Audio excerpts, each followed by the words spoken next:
Stepping back to look at the big picture of the workflow of producing an animation, we've done our pre-production, we've developed our scenes, created our materials, and set up our rendering parameters. Now we're ready to set up our camera views. If you've done some 3ds Max tutorials in the past, you've probably realized that creating a camera in 3ds Max is a fairly simple and straightforward task. So why do we need to have a whole chapter just on cameras?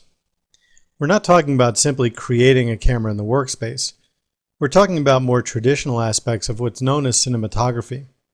Very often, camera angles, position, and other aspects of placing cameras are not paid attention to in any great detail.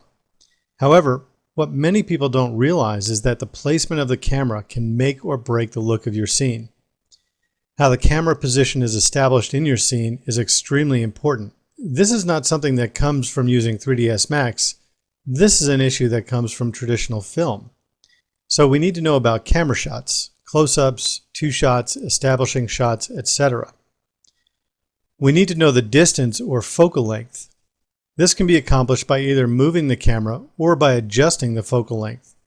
If you want to get closer to a subject, there are two options when it's only using the camera.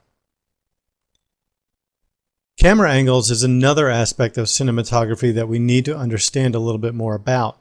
Is the camera looking down on the scene? Is the camera looking up at the scene? Or is it a flat camera not looking up or down? These camera angles can make an enormous difference in the viewer's perception of your scene and can dramatically change the message that you're trying to communicate. We also have to be aware of image composition at all times. This again is a very important traditional, already established technique for composing your scenes. We'll learn about something called the rule of thirds, which is both an aid and a very important consideration when composing any camera shot.